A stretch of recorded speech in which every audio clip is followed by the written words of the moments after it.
প্রথমে ক্যাপকাট অ্যাপটি ওপেন করব। এরপর গ্যালারি থেকে একটা ফটো ইম্পোর্ট করব। এরপর আমরা নিচের এই অপশনগুলো থেকে চলে যাব ওভারলে। এরপর গ্যালারি থেকে আমরা 4 থেকে 5টা ফটো সিলেক্ট করব।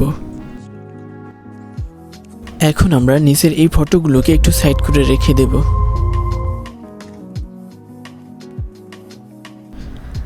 এখন আমরা এই লেয়ারটিতে ট্যাপ করব। এরপর অ্যানিমেশন কিতে ট্যাপ করব। এখন আমরা এই পাশে চলে আসব। এই ফটোটাকে এখন সমানভাবে উপরের দিকে নিয়ে যাব।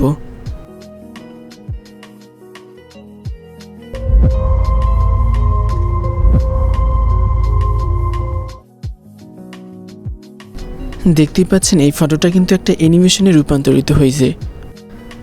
এখন আমরা এখান থেকে একটা ফটো নিয়ে আসব। এরপর আমরা এই ফটোটাকে কপি করব।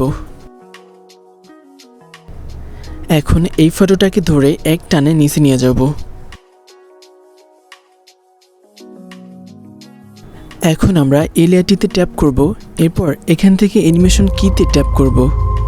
এখন আমরা উপরের লেয়ারটির সাথে নিচের লেয়ারটি মিলিয়ে অ্যানিমেশন কি যোগ করব।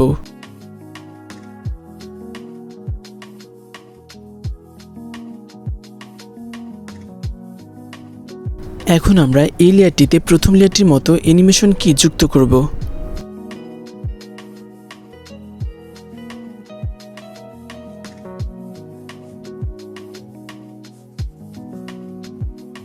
এরপর আমরা আবার এখান থেকে আরেকটি লেয়ার নেব।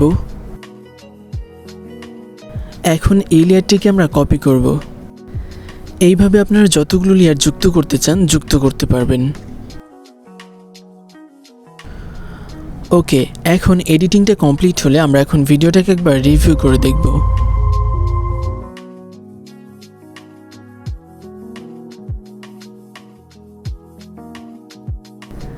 আমাদের ভিডিও কমপ্লিট। এখন আমরা এই ভিডিওটাকে সেভ করার জন্য উপরে এই সেভ আইকনটিতে ট্যাপ করব।